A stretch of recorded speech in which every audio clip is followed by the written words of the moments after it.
Hello, my fellow divine sacks of meat. Good to see you again. It's me, Matt Owens, and this, of course, is A Cult of Misfits. Today, I want to talk about the end times. I want to talk about the end of the world.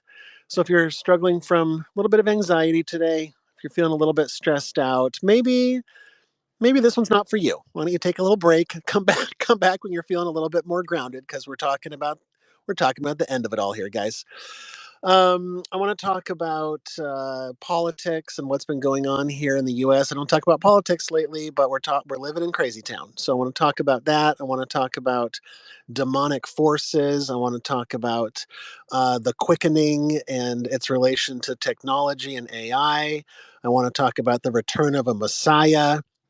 I want to talk about God purifying and renewing the earth with a great and mighty cataclysm of fire. I want to dive into the Kali Yuga, these Hindu uh, cosmic yuga cycles, and how they talk about how we're in the final round. So we're going to dive into the end times today, guys. It's going to be real uplifting.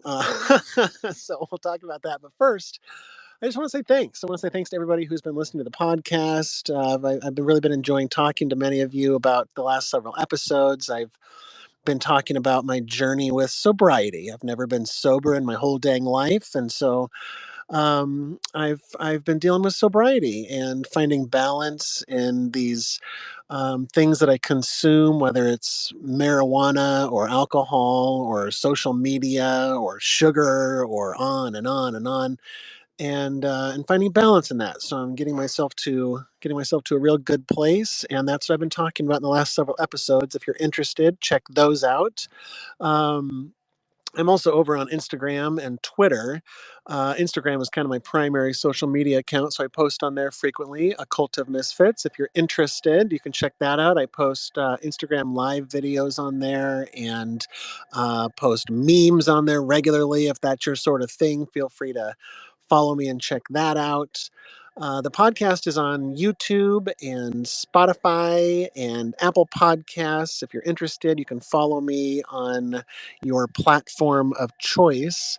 I'm trying to monetize the podcast. So if you guys are enjoying what I'm doing here, I would appreciate it if you could just follow me on whatever platform you listen to the podcast on. I'm trying to get those numbers up so I can monetize this bad boy. So thank you for following me. Thank you for interacting with my content, and onward. Let's talk about this crazy upside down clown world that we've found ourselves in here, guys. I normally don't talk about politics very often at all, because I stopped watching the news years ago because it was rotting my brain and rotting my soul. So I decided to turn that off and stop following the news. But these days you can't really escape it, because things are heating up a little bit. I feel like there's been a quickening on this planet, and that's kind of what I want to break down here today. Is in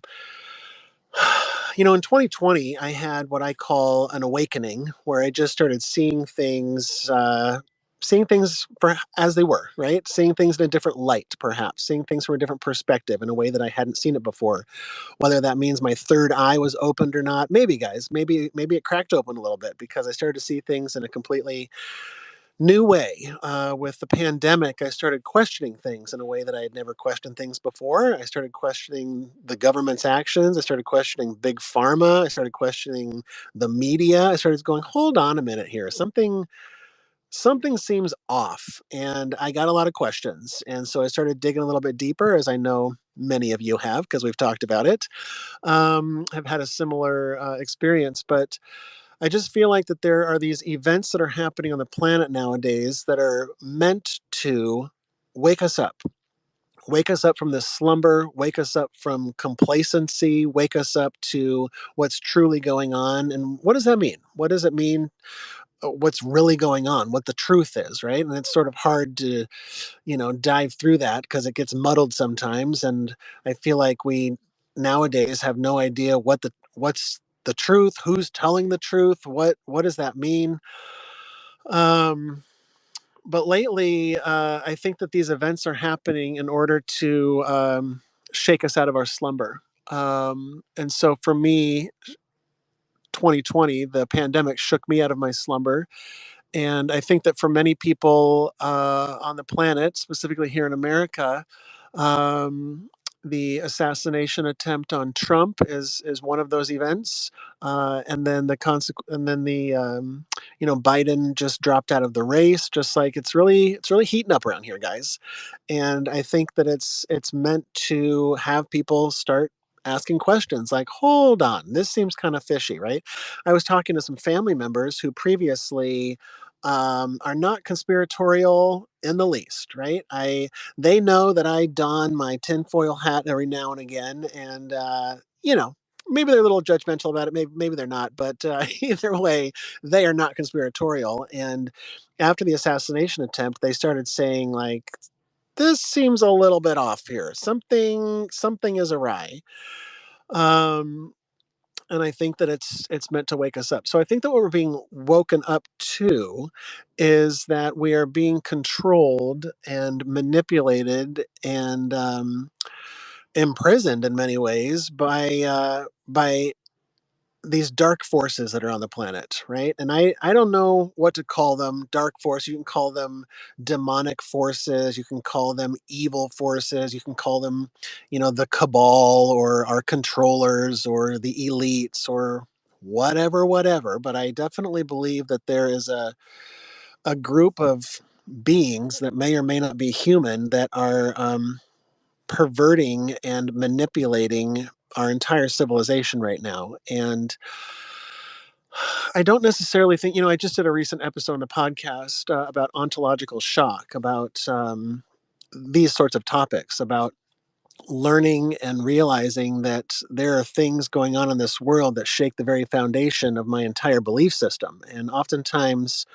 when your belief system is put up on the block and questioned, it's very difficult for the human to handle that type of information, right? To say like, whoa, everything I thought I knew is not true, and it sort of kickstarts a dark night of the soul type of a situation where you start questioning all of your belief systems, and you start heading down this path of um, questioning not just things on the external, but questioning things on the internal. Like, why do I respond this way? Why do I have these beliefs? Why do I have these thoughts about not just the government, but my thoughts towards my family, my thoughts towards why I react and respond certain ways, that sort of thing. So as I start looking into things like aliens and disclosure and interdimensional beings, I'm becoming more and more convinced that there are definitely dark forces that are on the planet.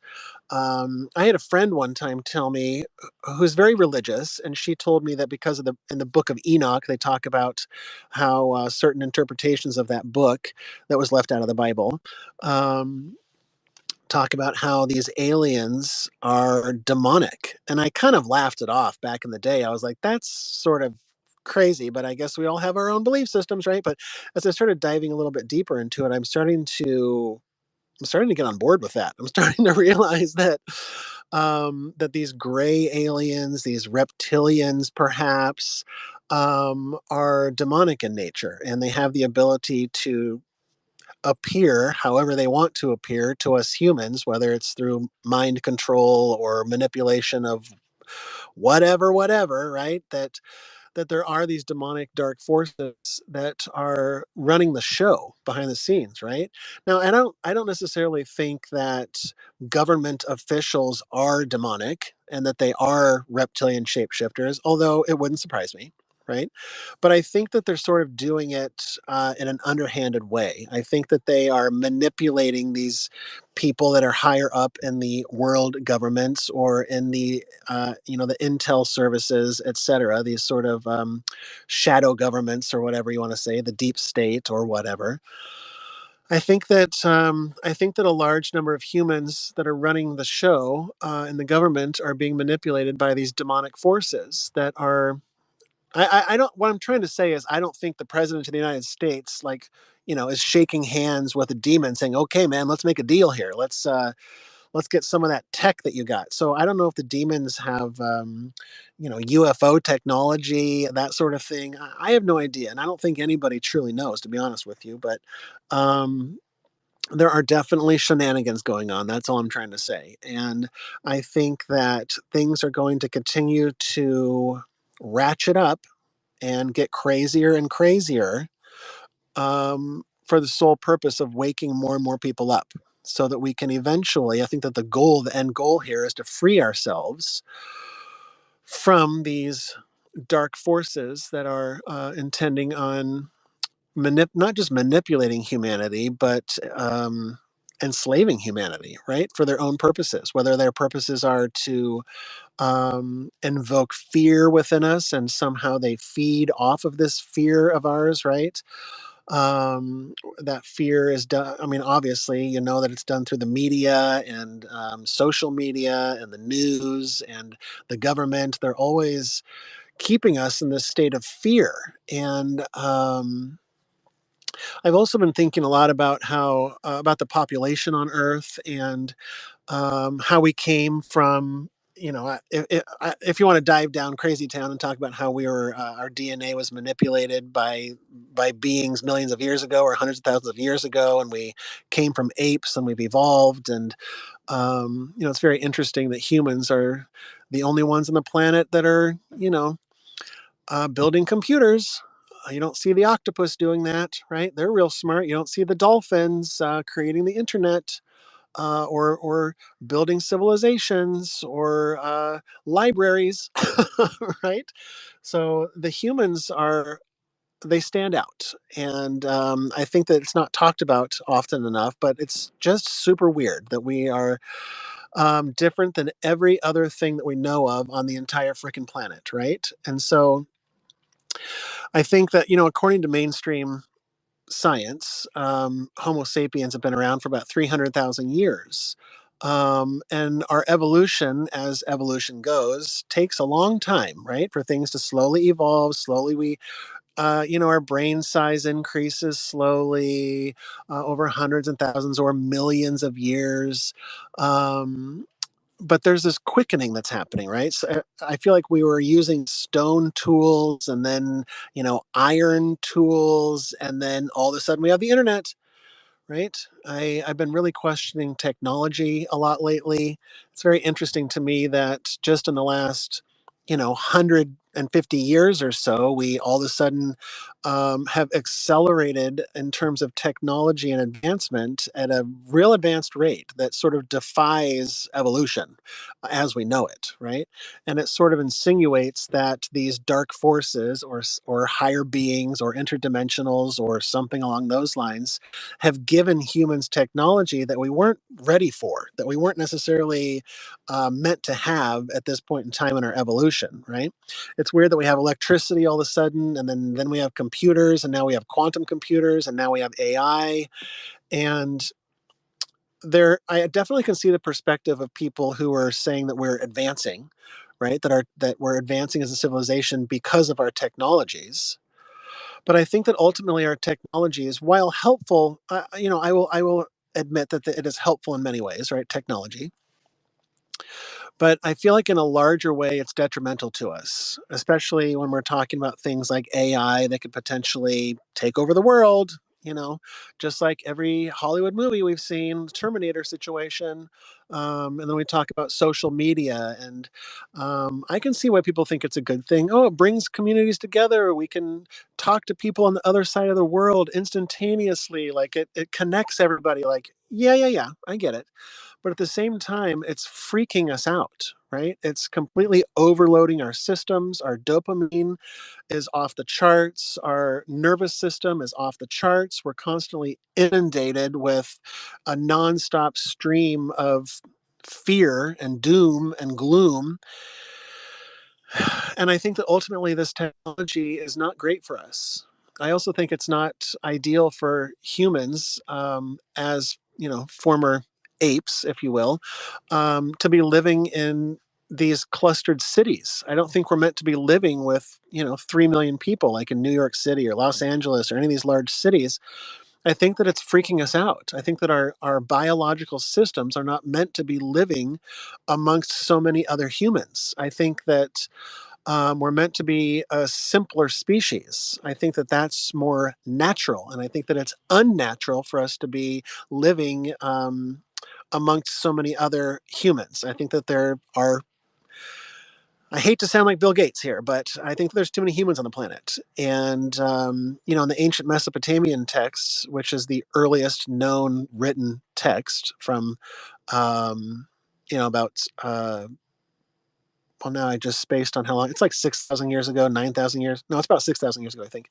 The earliest written texts talk about how the gods got upset that there were too many humans and they were loud and chattering and annoying the gods. And so the gods wiped out the humans with a great flood. Right? That's in the Mesopotamian text. They talk about that, and I think that we're approaching that again. I think that history repeats itself, and I think that there are too many humans on the planet. I think that we're not able to handle all of this, um, and so I think that there is a great reset coming from the divine, and that's what I want to dive into a little bit today. Is I feel like anytime anytime the religions all talk about the same thing, I take notice. And so there's talk of a great flood, and I just learned about um, a new term called ekpyrosis. It's a Greek term, but as I started diving deeper, I realized that it sort of permeates all of the world, all the world religions. Ekpyrosis is a great conflagration. It's a cataclysm by fire, a divine fire that talks about purifying the earth, renewing the earth, about these themes of rebirth and a new beginning, a cleansing. Um, in the spiritual communities, there's a lot of talk about a new earth or 5D, things along those lines. And I think that we're on the cusp of that. And I'm definitely aware that people have been talking about the end of the world for thousands of years. Like, I get it. So I'm not necessarily suggesting this is going to happen in our lifetime, but I'm definitely suggesting that it's around the bend, that it's around the corner. This idea of a great cataclysm by fire is found not just within Greek mythology, which I don't think it's a myth. I think it's real. It talks about it in the Bible as well, but the Hindus talk about a great fire. The Nordic beliefs around Ragnarok and the end of the world talk about a great fire. The Zoroastrians talk about a great fire at the end of the world. The Hopi Indians and the Chippewa Indians and these tribes in South America and these tribes in the rainforest, they all have these stories of a great fire that comes at the end of the world. And so I think that it's coming. Now, I don't know if the great fire, it's unclear and it's open to interpretation, obviously, but there's definitely many ways that it can come.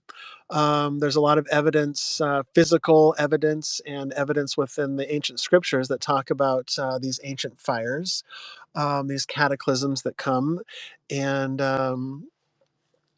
so I don't know if it's due to these meteors coming into our atmosphere and crashing into the earth that cause great fires, that these impacts can cause fire. There's physical evidence of that happening many times over the history of the earth. This is mainstream geological scientific evidence that I'm talking about here, where there's been these great cataclysms of fire that wipe out large swaths of the earth.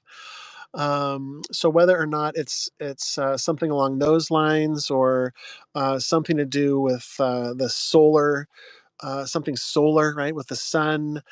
Um, I often think about, like I said, technology and AI not being a good thing for humanity, and I wonder if God is going to reset the technology with a solar burst, an EMP that will essentially fry our entire electrical grid and knock us back to the Stone Age, essentially, right? So I wonder if that is around the bend, or if the Great Fire is going to be something of a nuclear. A nuclear war, which everybody is afraid of course, right now. But I've been listening to a lot of podcasts about how that's set up and what that would look like. And it's kind of messed up, guys. It's kind of messed up. Um, if several nuclear missiles are fired at the U.S., the president has something like 6 minutes to decide whether or not we push the button and fire them back. And there's all these systems that are automatically set up to fire back no matter what. And there's human error involved in there, and there's technology that can go awry, and false alarms, and it's kind of a hot mess, literally hot, nuclear hot. So I don't say these things to scare anybody, because just being honest, I'm not scared of it at all. I think that all of this is a simulation or an illusion, and so I don't think that it has any real meaning. I think that the real world is beyond the veil, and I think that we're sort of in this material realm. And I also think that we're being looked after. I think that those that are not of the dark, that are of the light, are being protected by angels, angelic beings, divine beings. There's talk in the alien community of how these craft will often either underwater with these nuclear subs, or during tests above ground or underground.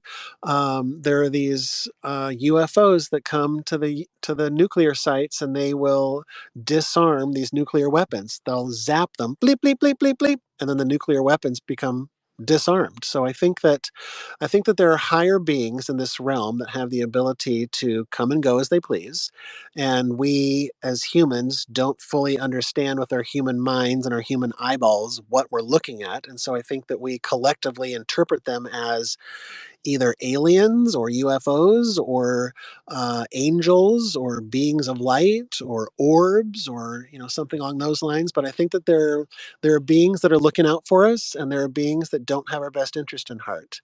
I don't like using the word evil, because what does that mean? What's evil to me is different than what's evil to you.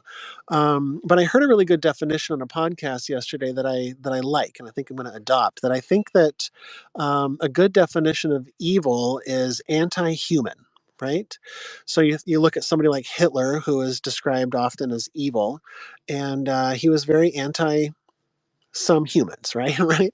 Um, the idea that they don't that something that is evil doesn't have humanity's best interest in heart. So I think that these demons or dark forces that are running things, you could label them as evil, because they definitely don't have our best interest at heart. So that's sort of what we're talking about. So when you start looking across all of these ancient belief systems, and they all talk about this world ending in a great fire, I think that it's coming. And I don't know if it's going to be nuclear war or what, but I'm starting to think that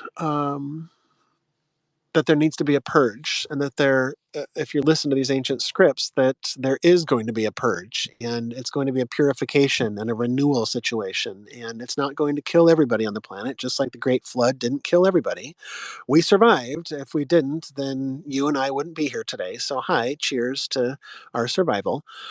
But but I definitely think it's just like the fires in the forest, right? The forest fires are often devastating, of course, but ultimately it's a way for the earth, Mother Earth, for nature to renew itself. These fires in the forest clear out all of the underbrush, all of the garbage that's been building up throughout the forest. It clears it all away so that new seeds and new growth can come forth and start fresh. And that's that's what's been happening on the planet for millions and millions of years, is this renewal process. This whether it's the ice age, the whole planet is covered in ice, and then it melts again. There's these grand cycles, these cosmic cycles, and the Hindus talk about it. I recently learned about this new term called a yuga. The Hindu beliefs are that there's these grand cosmic cycles called yugas, and it's a little complicated. There's a bunch of them, right? There's these grand cycles and smaller cycles, but the main four cycles are: there's a golden cycle that is called the Satya Yuga, and this is the cycle that is free of suffering, free of dishonesty, and it's full of virtue and righteousness and harmony with nature, and we're sort of living our best life while we're in this golden yuga cycle.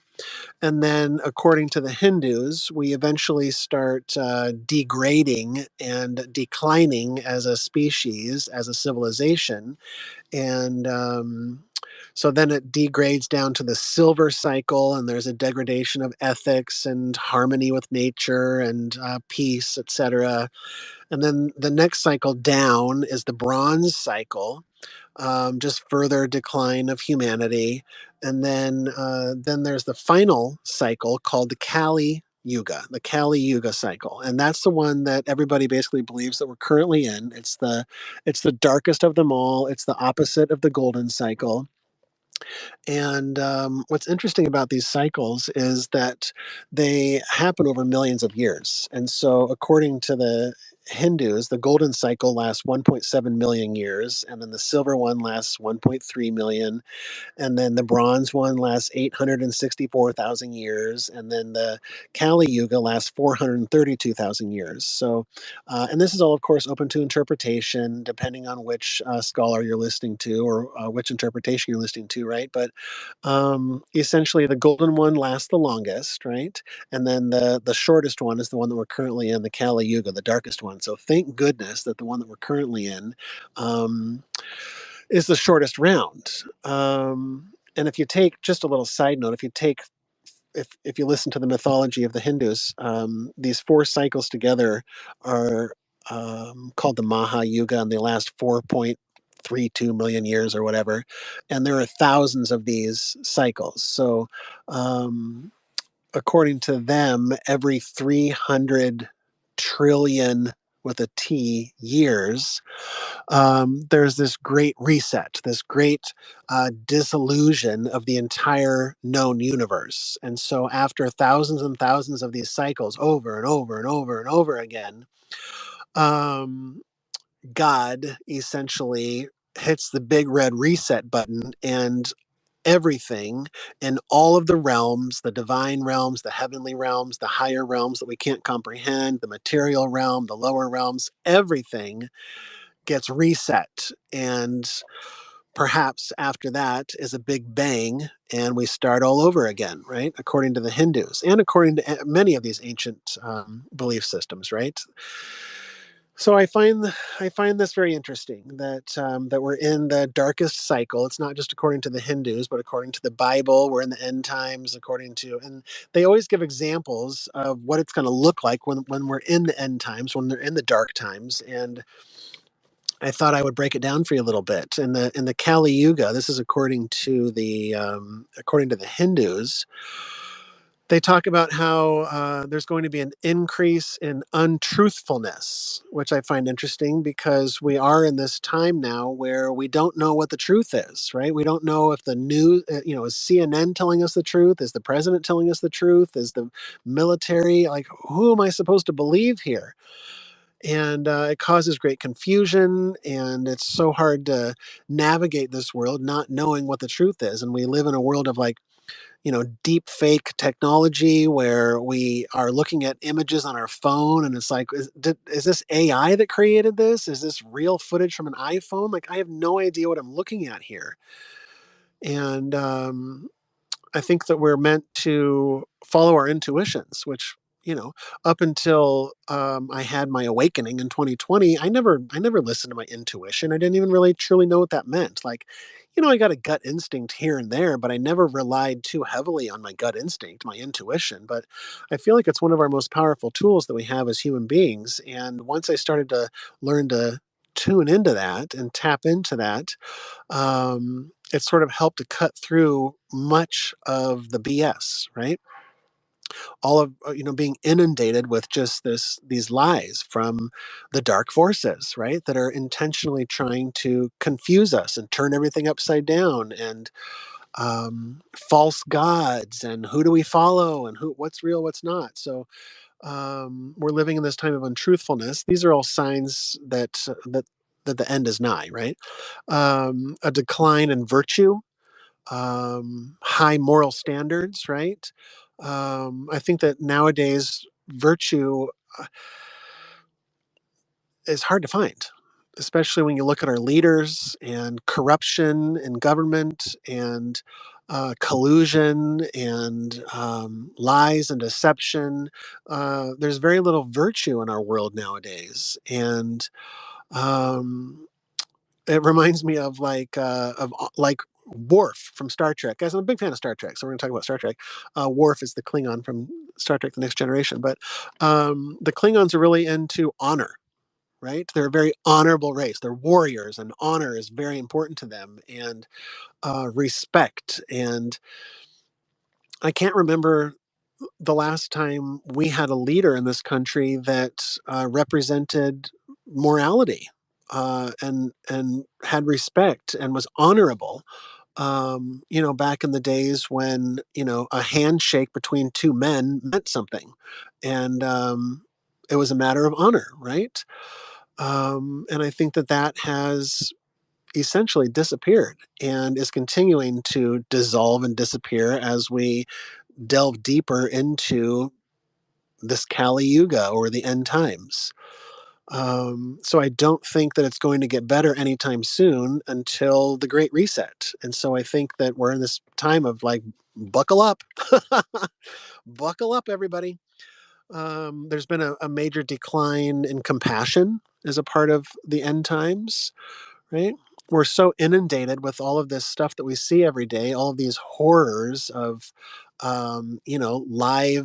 live casting the wars in Russia and Ukraine, and seeing people just blown away and blasted away to bits, and seeing people getting beheaded, and just awful, awful things. And when we see enough of that every day, we become numb to it, right? It just becomes our everyday life, and our compassion is diminished severely because we become indifferent towards it. Um, it's overwhelming, right? And so at some point, our brains have to just kind of process it and say, well, that's too much, and so we just don't react to it anymore. And this lack of compassion, I was kind of blown away. I shouldn't have been blown away, but I was blown away at the amount of people on social media and online that were talking about um, being very angry that Trump didn't actually get assassinated, right? That were bummed out that he didn't get murdered and his head wasn't blasted at the rally. Like, there are people who are genuinely sad that he didn't die that day. And that made me sad, right? Seeing all of this deep hatred in people's hearts. Now, I'm not up here on the mountaintop because there's definitely been times in my life, large chunks of my life, where I had a lot of hate in my heart towards certain family members who had done me wrong. Or, for a long time, I worked in the restaurant industry for about 15 years. And if you've ever worked in customer service or the service industry at all, you likely have a lot of hatred in your heart. That just sort of goes with the territory, dealing with difficult customers and clients and stuff like that. Um, I definitely had a lot of hatred in my heart towards the customers that would come into my restaurants. I was a very angry and bitter person most of my adult life because of the restaurant industry. And I'm not blaming the restaurant industry, of course. It's my choice to react and respond to these people in that way. But I'm just being open and honest with you here, that I definitely had a lot of fucking hatred in my heart. I really hated those people. How dare they ask me for more ketchup, right? Looking back now, it seems silly that I got so angry at these people. But even at my times of deepest hatred, I never wished them to be dead. Just being honest here. I never wished anybody to be dead. I had some really awful human beings that sat in my sections in the restaurant, that treated me like garbage, that talked down to me, that made me feel small and tried to get me in trouble, and just really awful, awful behavior from these people. And of course, I responded in kind. I'm not an angel. I definitely was an asshole back to them because that's who I was. I've since been working on that diligently, and worked on purging that hatred from my heart. But So now I have compassion for people who have that hatred in their heart, whether it's hatred towards Trump or hatred towards Biden or hatred towards a customer asking for ketchup for the 32nd time. Um, so we have this general lack of compassion, right? And I think that a large component of that is the internet and is social media.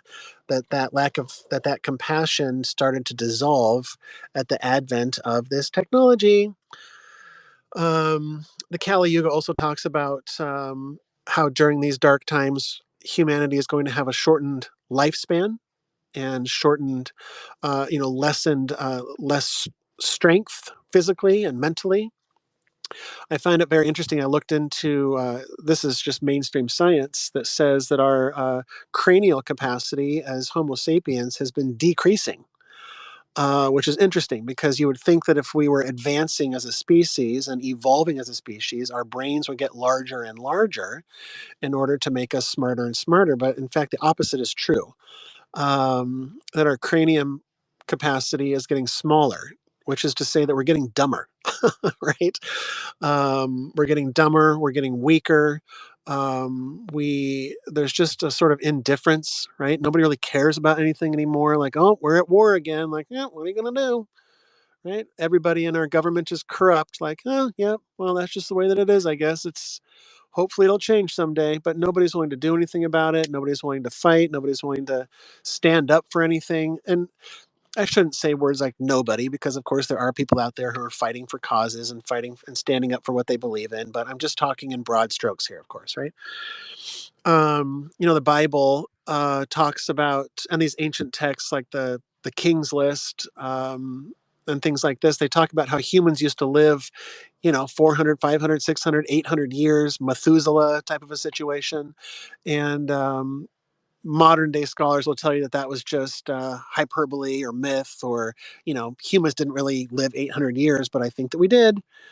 I think there was a time back in these earlier yuga cycles, like the golden cycle or the silver cycle, that we lived literally 800 years, 1,000 years, but that we've been slowly diminishing as time goes on, as we sort of delve down, down, down, down, down into the yuga cycles, into the darkest times of our civilizations. And I think that we're our lifetimes are diminished. It reminds me of the movie X-Men Apocalypse, where there's this extremely powerful mutant being that was around during the ancient Egypt times. He's essentially, for all intents and purposes, a god, right? He's just like this all-powerful mutant being, and he sort of goes into a slumber for thousands of years under the pyramid, and then he wakes up in modern times, and he sees the modern mutants and the modern humans, and they're just weaklings. They have a fraction of the power that they used to have back when he was at the height of his power in ancient Egyptian times. And he was going around the world finding these mutants and trying to find the most powerful ones. And he was like, "You guys are pathetic. Like, what the hell happened to you guys? We used to be gods, and now you're like, you can shoot sparks out of your fingertips. Like, cool, good for you. Like, what happened?" And I think that's a reflection of an analogy for what is happening to humanity, is that we are just a mere fraction of what we used to be and what our full potential is, and what our full potential will be once this cycle comes to a conclusion. So the final yuga, the dark times, also will be an increase in suffering. And granted, suffering has always existed, right? But as far as we know, for as long as we know, since civilization as we know it has existed, there's always been suffering. And um, but I do think that there has been a major increase in suffering, and a large part of that is, like I keep saying, due to technology and social media and the internet. And I'm not just talking about physical suffering and pain. I'm talking about mental health and suicide rates and fear due to and anxiety due to the news and the current state of the world. I just think that suffering is increasing at an exponential rate, and I find it interesting that we're also using things like psychedelics that are proving to be quite helpful for people who have PTSD or issues with depression or issues with addiction, etc. That some of their suffering is being alleviated by these natural psilocybin components that are found in mushrooms or found in nature. And so I wonder if that is sort of leading us to a good place where it's sort of easing the suffering of people once we learn to um, incorporate and utilize these natural substances that are here on the planet for us. But another sign of the end times is an increase in materialism and greed, consumerism, the American dream and grind, grind, grind, and we gotta, outdo everybody. Just the idea of inflation, that that the money keeps going up, up, up, up, up, and the cost of living goes up, up, up, up, up, and with no end in sight. And I have a very rudimentary understanding of economics, so this is just sort of broad strokes here. But the idea of these corporations exist simply to make money. That is their sole purpose, and because of that, they have to find ways year after year. How do we make more profit and more money than last year? Um, and that's a problem because I think about back in the day how materials, just like a vacuum cleaner or a blender or just kitchen appliances, were made with like metal and glass and like high quality materials. And nowadays they're just made with cheap plastic and cheap materials, and we have to replace everyday items in the house frequently because they don't last that long. The reason for this is because these corporations have to find ways to make money. And so, if they make a blender or a vacuum cleaner that lasts for 30 years, then they're not going to have repeat customers. So they have to make them with cheaper materials so that their profit margin can be higher. The same thing goes with, I've talked about previously, about just architecture, right? Architecture used to be beautiful. I was just online recently and posted on my Instagram about how there was a side-by-side photograph of a street lamp from the 1800s, and it was this beautiful ornate gas lamp um, that had these little cherubs and flowers, and it's just a beautiful piece of metalwork, right, that was done by an artisan. And these were the street lamps, and it was commonplace in all of the major cities, right? It's not just like in Europe, but in New York and all over the world. Was this beautiful architecture and beautiful design, stonework and masonry, and these beautiful paintings, the Sistine Chapel, this sort of thing, these cathedrals, right? And now we have Walmart, right? Now we have strip malls, just these boxes with lights on them, right? Target. I feel like architecture has diminished severely. And I think that it's because of this materialism. They're not willing to spend the money to create these beautiful works of art anymore. That we've lost a respect. I feel like there's a sacred geometry is tied into that. This sacred architecture that I've listened to podcasts about just sacred architecture and how these cathedrals were not just beautiful to the eyes, but that the design of them had a sacred quality to them. That you walk into these buildings and feel a vibration. You feel the essence of the design, right? And I feel like that has been largely lost and will be continue to be lost as we delve deeper into this dark cycle that we're in. Um, there's going to be an increase in conflict and war. And granted, there's always been war, there's always been conflict, but arguably it's been ratcheted up, especially with the military complex, the military industrial complex, which is not just here in the U.S., but it's a global situation, right? Where we're perpetually in these states of war, and of course, it's tied to money and greed and materialism and um, the sale of arms and missiles and guns and weaponry to this country or this side or that side or both sides of the war, right? Like it's just about profit, profit, profit. Let's make some money. The loss of human life doesn't matter. We're just here for the profit. We're just here for the money. And according to the ancients, this is going to continue to ratchet up, right? Until until it's brought to an end. So um, there's going to be another sign of the end times is a deterioration of social order. There's going to be chaos and unrest. I find it very interesting, especially in major cities like Los Angeles and San Francisco and New York. Um, I'm sure other places in the world. These are just the ones I'm familiar with because I'm from the U.S. But just the number of homeless that are in the streets that are just shitting in the streets, and these tent cities that are taking over the city, and these new laws that allow people to just steal whatever they want from whatever they want, right, with no consequences. Defund the police.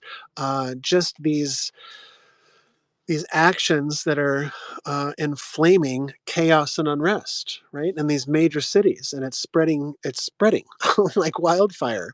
And it's like Gotham City, like with Batman, like just complete unrest and disorder. And um, and to a large degree, there are definitely people who are like raising up, who are getting upset by it, saying, "Hey, what are we doing here? What is happening to our country? What is happening to our cities?" And in large part, nothing has happened. Nothing is being done to take care of these things. Um, and I think that will continue to increase as we dive deeper into this. Another sign of the times is sexual immorality. Right? I used to think that everybody who would talk about sexual immorality are just a bunch of prudes, right? Just a bunch of prudes talking about, like how it used to be more pure back in the day, how, porn is ruining society. And I was always like, yeah, yeah, yeah, yeah, yeah, yeah, grandma, come on. But as I started to dive deeper into this and sort of open my mind and my heart to different perspectives and to the way that things are, um, I'm kind of starting to get on board with it, right? It's not just for those of a certain religious persuasion that are talking like this. I'm starting to talk like this now. I'm not judgmental towards people who have OnlyFans accounts, right? Because I know that people are just trying to make a living, but I just find it interesting that it's become commonplace to have an OnlyFans account.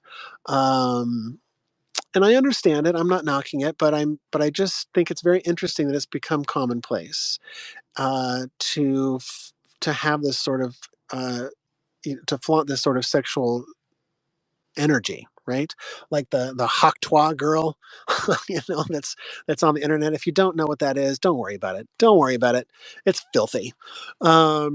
It just has to do with sex, and um, but I never understood the effects of pornography until the last few years. And I talk about addictions a lot for myself. I get into these addictive cycles, and I've never really struggled with porn, but it's definitely there.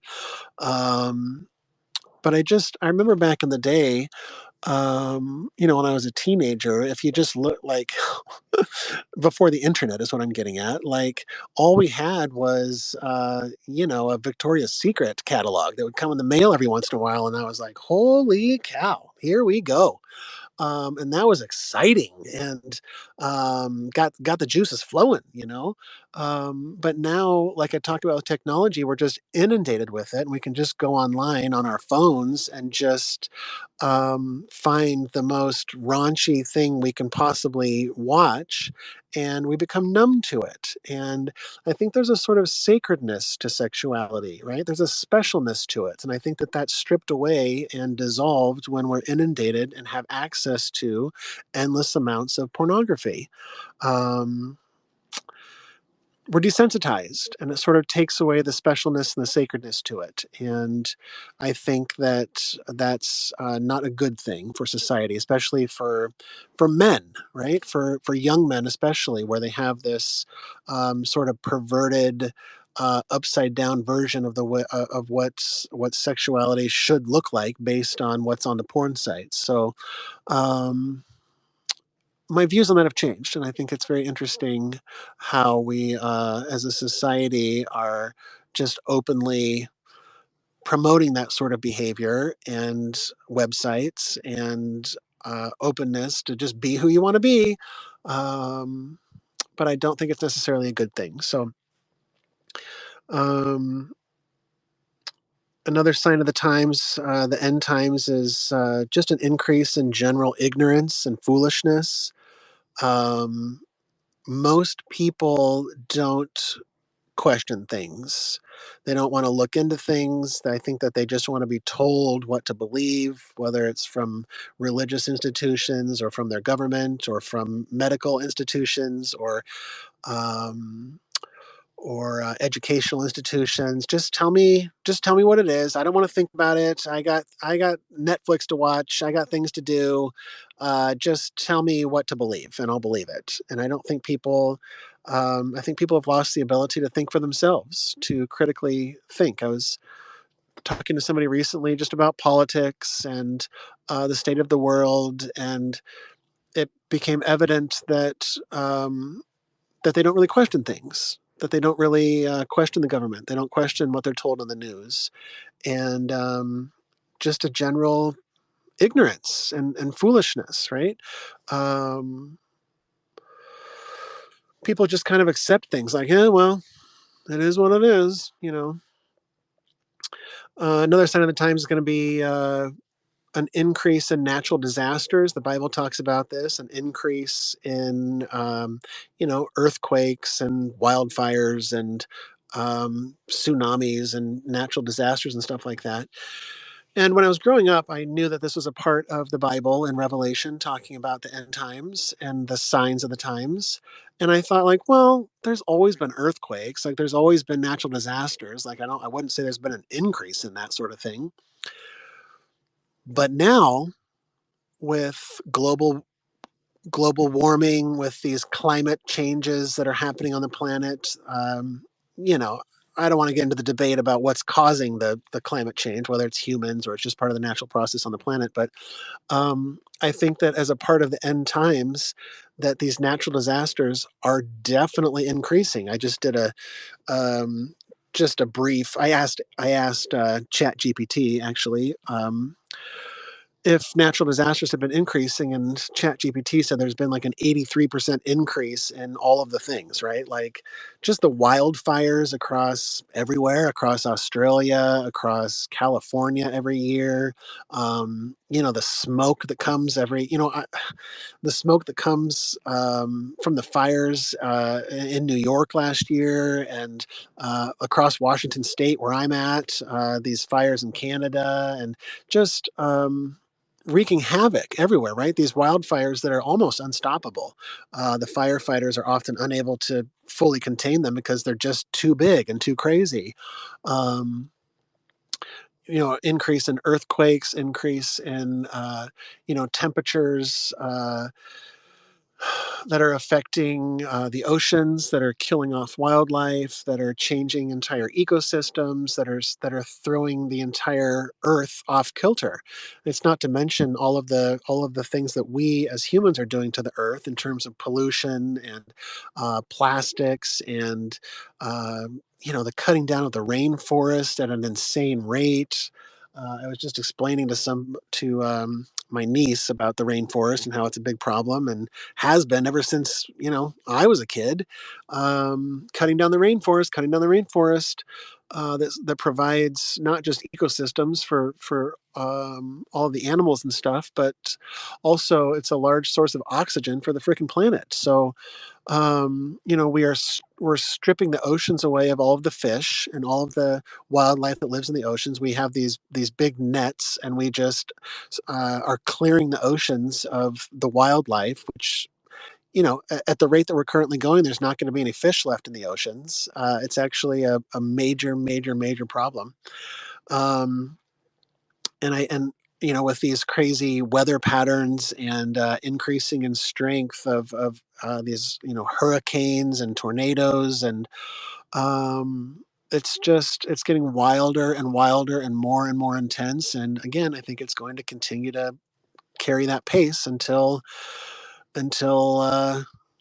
the great fire, right? The great fire from God, Ekpyrosis. Um, all of our, the fish in the ocean have are they're all poisoned with all the chemicals and mercury and all the shit that we dump into the oceans from everything, right? Not just the corporations, but we're just completely taking a dump on Mother Nature. And I remember during 2020, during the pandemic, when everybody had to go in their houses, and there was a period of like a week where all of the smog and the pollution completely disappeared from cities like, Mumbai and Los Angeles and wherever, Mexico City, all these places that have heavy, heavy smog in the air completely cleared after a few days of there being no humans on the roads. And so I find that very interesting. And I think that if you look at what the ancients say about back in the day when there were too many humans on the planet, it upset the gods. And I believe that Earth, Gaia, is a sentient being, and I think that she's not gonna stand for this much longer. I think that there's going to be a shaking, and we're going to have to stop what we're doing. So um, it's just really interesting that we don't even have any real food nowadays, right? All we have is this processed food. It's so difficult to eat real food nowadays, especially here in America, I suppose. But you go into any grocery store, and 90% of the stuff in the grocery store is not real food. Doritos and Oreos and sliced deli meat, and all of it is just it's all made in a factory, right? It's all pumped full of chemicals and sugars and oftentimes poisons, like the red dye and the chemicals and all of the shit that they pump into our livestock and factory farming and soy and corn, and just the way that we're destroying the earth in terms of how we do agriculture and monoculture and just on and on and on and on, right? We're just completely screwing up the natural order of things. And I think that we're being incentivized to do so by these dark and demonic forces, right, that are sort of running everything. So, um, one of the final things that are part of the end times is just a general loss of spiritual insight, right? Spiritual connection. Um, I think a large part of it started at the advent of electricity, when when electricity started, and now we have light pollution. And I, I don't even know what the sky looks like anymore, right? I don't even know what the Milky Way galaxy looks like on a dark night because of the light pollution, and it's increasingly more and more difficult to find spots on the planet that allow you to stargaze anymore. We've lost our connection to the stars, to the cosmos, to the great beyond, to God, not just due to light pollution, but due to this perversion, these false gods that we're told to worship. Whether the false god is technology or money or whatever, I just feel like we've had an overall just loss in connection to the divine. People are leaving the churches in droves. People are no longer as religious as they used to be. They no longer have that connection to the divine that they used to. Like I was talking about, we don't have that connection to our intuition that we used to. I feel like we've lost our connection to these, divine tools that we have within our biological system that allow us to connect to the higher planes, to the higher powers. And I think that that's a large part of it, is we feel lost, we feel in the darkness, because we don't have that connection like we used to, right? When we feel confused or scared or don't know what to do, rather than getting on our knees and praying to a higher power, we just go on our phone and scroll Instagram for a while because I just don't want to think about it, or I'm just gonna go watch Netflix and binge for a while because it's too stressful to think about, right? Rather than connecting with our creator, connecting with the all that is. So it's dark times. But the good news is, according to everything, there are seasons to these things, right? There are beginnings and there are ends. Nothing lasts forever. This dark period, according to the Hindus, is the shortest of all the periods. And it's quickly followed after that by a fire. But after that is a golden age, right? That there's hope, that there's light at the end of the tunnel. Growing up Christian, I always knew about the doctrine of a savior coming back, of Jesus Christ coming back and saving everybody. And nowadays we're often told, don't don't wait for a savior, nobody's coming to save you, right? And I wonder if part of that is demonic. I wonder if part of that is part of the dark message, like, don't nothing's coming to save you, there's no hope, all hope is lost, right? But if you don't look beyond the Bible too, just having Jesus Christ come to save you, I didn't realize this until I started digging deeper, but most of the major religions talk about a savior coming back. It's not just Christianity. In Hinduism, there's this idea of Vishnu, one of the main three gods. They have three aspects of the Godhead, and Vishnu is one of the main ones. Anyway, Vishnu always came back to Earth during times of peril, times when humanity needed Vishnu's help, and he would come back in different incarnations, sometimes as a fish or a whatever. I don't have them memorized, but he would come back in different forms, right?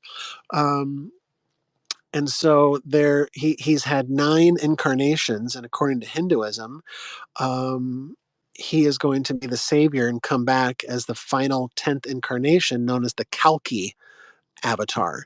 And it's this idea, the same as Jesus Christ coming back. It's going to be a savior. Vishnu, as this Kalki avatar, is going to, defeat evil, defeat the dark forces, restore righteousness, renew and cleanse the earth. These sorts of themes. Um, the Abrahamic religions, Judaism and Islam, they talk about the same thing as Jesus, this idea of a Messiah coming back to save humanity. And then I started looking into Buddhism. There's this idea of they call it a future Buddha, or the Maitra Buddha.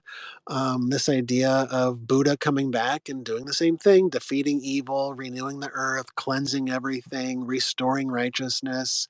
um, After Ragnarok, the Norse have a similar belief of Balder coming back and restoring everything, and um, so it's uplifting to think about things in that way. That it's not going to last forever. That there are higher forces out there that are looking out for us, that have our best interest in heart, and that ultimately these dark forces that are manipulating us and perverting everything and turning this world upside down for their own interest are ultimately going to be defeated. And, we talk about a new earth, um, or heaven on earth, or things along those lines. And I think that it's coming, not necessarily perhaps in our lifetime, but the reason why people have been talking about end times for 2,000 years is because we're in the final cycle. And these cycles, according to the Hindus at least, last a long time, right? And so I think that human beings are ultimately very intuitive beings, and we have these feelings and knowings. And these are some of the spiritual tools that we've been given. And so I think that a lot of us that are tapped into this sort of thing just have a feeling and a knowing that the end is coming, that we're on the precipice of a great collapse, right? And so it's not meant to be something that's fearful, because we're being looked after, right? We're children of God. We're the flock of sheep, and we're being looked after by the divine shepherd. And so I think that we are being shepherded into um, this new era, this new earth. And in many ways, that's exciting, right? It's exciting because this is the only paradigm that we've ever known for the last, you know, 10,000 years, or after the Great Flood. The Great Flood apparently happened about 12,000 years ago. So ever since then, we've just sort of been in this decline, decline, decline. The end is coming. The end is coming. Um, and so I'm looking forward to it. I'm choosing not to dwell on the darkness. I'm choosing not to um, have anxiety about the future, right? It's very hard. Um, I just watched the movie. Oh my gosh, what's it called? My brain's running on empty, guys. Um, the one about the feelings and emotions, the cartoon, it's the sequel. You get it. Inside Out 2. And one of the characters on there was anxiety. And anxiety is constantly thinking about the future, trying to plan, trying to plan, trying to plan. And it's exhausting, right? I found in my own journey, it's so much easier to put anxiety to rest and to just put my faith and my trust in a higher power and let the higher power hold me and guide me and lead me to the next cycle, to the next thing, to whatever's coming around the bend, knowing that I'm going to ultimately be taken care of, that my family is going to be taken care of, that we're being looked after. And that's comforting to me. Because as a human, it's so easy to get scared. We're constantly being told we're on the precipice of World War III. Nuclear war is coming. Russia, China, blah. Scary, scary, scary. But to ultimately know that no matter what happens, no matter how it lays out, that it's all going to be okay. That at the end of the day, everything's going to work out exactly as it's meant to work out. Love you.